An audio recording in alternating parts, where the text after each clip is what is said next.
दोस्तों, मेरा नाम है कुमकुम बिनवाल। बाबा साहब का अपमान का आरोप क्या बीजेपी की गले की फांस बन गया है? इतना कि बीजेपी को एक पूरा का पूरा चुनाव अमित शाह का एक बयान हरवा सकता है। दोस्तों, आखिर अमित शाह के बयान पर बाबा साहब के पोते ने कैसे बीजेपी की धज्जी उड़ा दी, सब कुछ मैं आपको तफसील से बताऊंगी। साथ में आपको यह भी बताऊंगी दोस्तों कि बीजेपी कैसे बुरी तरह से घिर गई है, क्योंकि यह मामला केवल एक दिन में बीजेपी का सामने आना, बैकफुट पर आना, प्रधानमंत्री मोदी का सामने आना, अमित शाह का प्रेस कॉन्फ्रेंस करना, इससे खत्म नहीं होने वाला। ये तो केवल एक ट्रेलर था, पिक्चर तो आज से शुरू होने वाली है। दोस्तों, हुआ ये कि कल जब अमित शाह ने प्रेस कॉन्फ्रेंस की, बाकायदा प्रेस कॉन्फ्रेंस में कांग्रेस पर एडिटेड वीडियो और एआई से वीडियो शेयर करने के आरोप लगाए, तो सच बताऊं मुझे बड़ी हंसी आई, क्योंकि इस तरह का काम और इस तरह के आरोप हमेशा से बीजेपी के आईटी सेल पर लगाए जाते थे। बीजेपी आईटी सेल के मुखिया अमित मालवीय पर लगाए जाते थे। उनकी कई ट्वीट्स तो बाकायदा सोशल मीडिया एक्स से उनको नोटिफाई भी किया गया कि ये ट्वीट इसके साथ छेड़छाड़ की गई है। इसीलिए लोगों ने जब अमित शाह की ये बात सुनी तो ये कहा कि देखिए, आज अमित शाह को एडिटेड वीडियो शेयर करने पर दिक्कत हो रही है। हालांकि बात यहाँ पर एडिटेड वीडियो शेयर करने की नहीं है। अमित शाह ने ये कहा कि उनका बयान तोड़ मरोड़ कर पेश किया गया और इसके अलावा मीडिया से वो दरख्वास्त कर रहे थे कि उनका पूरा बयान सुनाइए। लेकिन दोस्तों, मुंह से निकली हुई बात और तीर जो कि कमान से निकलता है, उसकी कोई वापसी तो है नहीं। अंबेडकर अंबेडकर अंबेडकर आजकल फैशन हो गया है अंबेडकर बोलना। ये बीजेपी के लिए मतलब बहुत बुरी स्थिति पैदा कर सकता है। हालत ये हो गई दोस्तों कि बाबा साहब के पोते सामने आ गए। जी हाँ दोस्तों, अभी तक कांग्रेस कुछ कह रही थी, आम आदमी पार्टी कुछ कह रही थी, विपक्षी पार्टियां कुछ कह रही थी, तो मामला अलग है। लेकिन बाबा साहब के पोते सामने आए और उन्होंने बीजेपी की पूरी दलील की धज्जी उड़ा दी। दोस्तों, बाबा साहब के पोते प्रकाश अंबेडकर, जिन्होंने केंद्रीय गृह मंत्री अमित शाह का बयान सुना और उनको जबरदस्त तरीके से निशाने पर लिया। अमित शाह की संविधान निर्माता पर टिप्पणी वही पुरानी मानसिकता को दर्शाती है। ये नहीं दोस्तों, प्रकाश अंबेडकर ने तो ये भी कह दिया कि अमित शाह को इस्तीफा देना चाहिए। देखिए, न्यूज़ 24 की इस खबर में साफ तौर पर लिखा है कि बहुजन अघाड़ी के प्रमुख प्रकाश अंबेडकर ने पुणे में कहा कि भाजपा के अस्तित्व में आने से पहले से ही पूर्ववर्ती जनसंघ और आरएसएस ने संविधान को अपनाए जाने के समय बाबा साहब का विरोध किया था। दोस्तों, आगे प्रकाश अंबेडकर कहते हैं, शाह के बयान से भाजपा की पुरानी मानसिकता उजागर हो गई है। अंबेडकर के पोते ने कहा कि बयान में कुछ भी नया नहीं है, ये अपनी पुरानी योजनाओं का अमल नहीं ला पा रहे हैं। वो कांग्रेस के कारण नहीं बल्कि बाबा साहब के कारण इसी तरह नाराज रहेंगे। मतलब आप सोचिए दोस्तों, कांग्रेस कुछ कहे तो बीजेपी कांग्रेस के पुराने पाप गिना देती है, दूसरी पार्टियां कुछ कहें तो बीजेपी ये कह देती है कि आपने क्या किया। लेकिन यहां तो प्रकाश अंबेडकर बाबा साहब के पोते कह रहे हैं कि ये तो इनकी पुरानी मानसिकता है, अमित शाह को इस्तीफा देना चाहिए, ये कोई नई बात नहीं है। बीजेपी के पूर्व जनसंघ और आरएसएस ने कभी अंबेडकर का सम्मान किया ही नहीं है। आगे देखिए कितनी गंभीर बात प्रकाश अंबेडकर बोल रहे हैं। देखिए, इस खबर में लिखा है, प्रकाश यही नहीं रुके, उन्होंने आगे कहा, शाह की टिप्पणी का तात्पर्य है कि हमें बीआर अंबेडकर से ज्यादा भगवान का सम्मान करना चाहिए। उन्होंने कहा, ईश्वर का सम्मान करना मनुवाद को स्वीकार करने के समान ही अच्छा है। बताइए, अंबेडकर के पोते कह रहे हैं कि ये इनकी पुरानी मानसिकता है और ये कांग्रेस की गलतियों को गिनाने से काम नहीं चलेगा, जो कि अमित शाह ने कल पूरी की पूरी प्रेस कॉन्फ्रेंस में किया। हालत ये हो गई कि अमित शाह को ये तक कहना पड़ा कि वो लीगल एक्शन भी ले सकते हैं। हालांकि बीजेपी लीगल एक्शन लेगी कि नहीं लेगी, किस पर लेगी, कैसे लेगी, क्योंकि ये कोई प्रेस कॉन्फ्रेंस में बोली बात तो नहीं है, संसद में बोली ना अमित शाह ने, सबने सुनी। अब किस बात के बाद उन्होंने क्या बोला ये मैटर नहीं करता। विपक्ष ने इस मुद्दे को पकड़ लिया है पॉलिटिकली, जिस तरह से विपक्ष इस मुद्दे को ले जा रहा है वो मैं आपके सामने रखती हूं। दोस्तों, कांग्रेस ने आज भी स्थगन प्रस्ताव दिया इस मामले में, कल भी दिया था। समाजवादी पार्टी ने आज सुबह मीटिंग बुला ली 11 बजे संसद शुरू होने से पहले ही। अरविंद केजरीवाल तो एक कदम आगे बढ़ गए, वो तो सड़क पर उतर गए इस नारे के साथ कि अंबेडकर का अपमान नहीं सहेगा हिंदुस्तान। देखिए, जिस तरह से उन्होंने अमित शाह जी ने बाबा साहब अंबेडकर का अपमान किया, करोड़ों लोगों की भावनाएं आहत हुई हैं।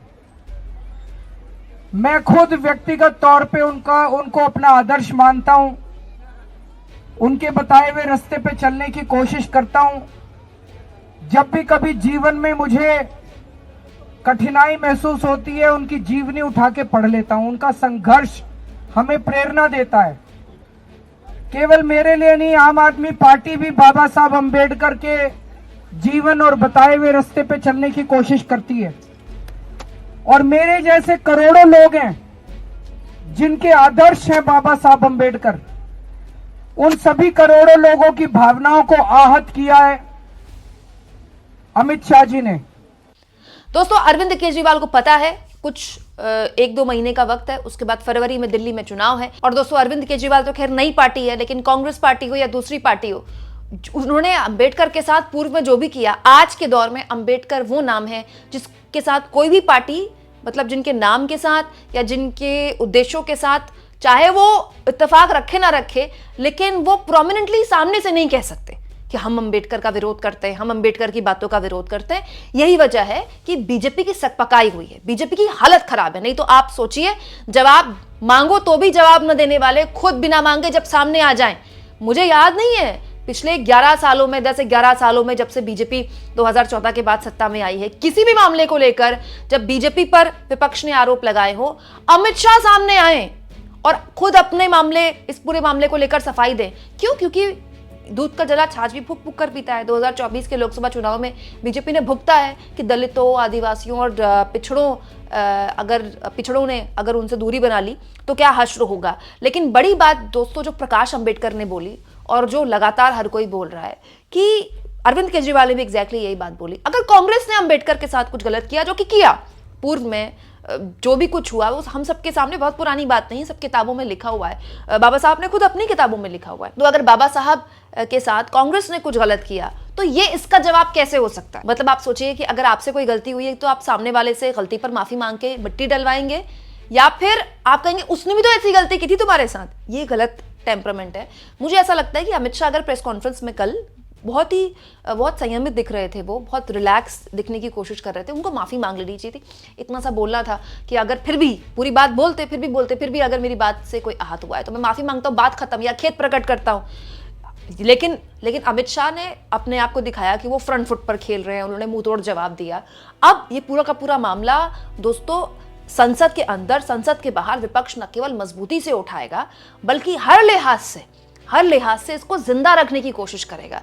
अब बार बार जब भी राहुल गांधी संविधान की किताब हाथ में लेंगे, बीजेपी को याद दिलाएंगे कि बीजेपी के सो कॉल्ड चाणक्य, जो बीजेपी की पूरी रणनीतिक सोच के सबसे बड़े चेहरे हैं, जो बीजेपी की रणनीति बनाते हैं, वो तो अंबेडकर के लिए इस तरह के शब्दों का इस्तेमाल करते हैं। बीजेपी को सीधा चैलेंज देने लगे हैं जिग्नेश मेवाड़ी जैसे कांग्रेस के नेता जिग्नेश मेवाड़ी ने तो अमित शाह को सीधा चैलेंज दे दिया कि माफी तो आपको मांगनी पड़ेगी। दोस्तों, ये मामला कितना बड़ा है इसका अंदाजा आप इस बात से लगा सकते हैं कि सोशल मीडिया में एकदम तहलका मचा हुआ है अमित शाह के इस बयान का। मतलब पिछले 24 घंटे में अगर आप कहें, अमित शाह ने परसों ये बयान दिया, कल पूरा दिन इस पर विवाद हुआ, उसके बाद पूरा दिन इस पर सियासी ड्रामा चला, कांग्रेस ने संसद के अंदर, संसद के बाहर इस पर हंगामा किया, उसके बाद शाम को अमित शाह सामने आए, दिन में नरेंद्र मोदी ने बयान दिया, पूरी तरह से इस पर मिट्टी डालने की कोशिश की गई। पूरी की पूरी जो गोदी मीडिया है वो मोदी सरकार के एकदम बचाव में आ गई है। हर एंकर बता रहा है कि कांग्रेस ने कितने पाप किए हैं और अंबेडकर का कितना अपमान किया, और देखिए मोदी जी ने मुंहतोड़ जवाब दे दिया, अमित शाह जी ने मुंहतोड़ जवाब दे दिया। उसके बावजूद भी सोशल मीडिया एक्स में आप देखिए पिछले 24 घंटे के आसपास 3 लाख से ज्यादा पोस्ट हो चुके हैं अमित शाह के नाम पर। इनमें से कुछ समर्थन में होंगे, कुछ विरोध में भी होंगे, लेकिन ये 3 लाख लोग कांग्रेसी तो नहीं हो सकते ना। मैं आपको एक बात बताऊं, सोशल मीडिया एक्स जो है उसको यूज करने वाले भारत में सबसे कम लोग हैं। ज्यादातर लोग इंस्टाग्राम यूज करते हैं या फेसबुक यूज करते हैं, लेकिन सोशल मीडिया एक्स तो बहुत कम लोग यूज करते हैं। वहां 3 लाख लोग अमित शाह के नाम पर पोस्ट कर रहे हैं, और बाबा साहब अंबेडकर के नाम पर देखिए #अंबेडकर 83.4 के 83,000 से ज्यादा पोस्ट हो चुके हैं। ये कल से ट्वीट हुए हैं, उसके अलावा भी कुछ ट्वीट्स हुए हैं, लेकिन इस तरह के शब्दों का इस्तेमाल किया गया अमित शाह के लिए जो मैं आपको दिखा भी नहीं सकती। मतलब ये केवल 2 हैशटैग नहीं है, ऐसे कई हैशटैग चल रहे हैं अमित शाह से रिलेटेड। अगर आप उनको जोड़ते हैं तो वो 4 लाख से कहीं ज्यादा, मतलब 4 लाख भी कम ही बता रही हूँ, 4.5 लाख के आसपास पहुंचते हैं। ये इस बात की संजीदगी को बताता है कि ये जो मामला है अब बीजेपी की गले की फांस बनेगा। अब हर चुनाव में जब संविधान खतरे में है और संविधान का जिक्र होगा, बार बार भी कांग्रेस पार्टी या अलग अलग राज्यों में जो विपक्षी पार्टियां वो याद दिलाएंगी कि देखिए इनके सबसे बड़े नेताओं में से एक अमित शाह, जो दूसरा पावर सेंटर है सरकार का, उन्होंने पहले बयान दिया और उसके बाद खेद भी प्रकट नहीं किया। आप इस मुद्दे पर क्या सोचते हैं दोस्तों? क्या बीजेपी फंस गई है इस मामले में? कमेंट बॉक्स में जरूर लिखें, और जितना हो सके चैनल को शेयर करें, सब्सक्राइब करें, और थैंक्स और ज्वाइन के ऑप्शन से अगर आप चाहें तो कुछ आर्थिक मदद भी चैनल की जरूर करें।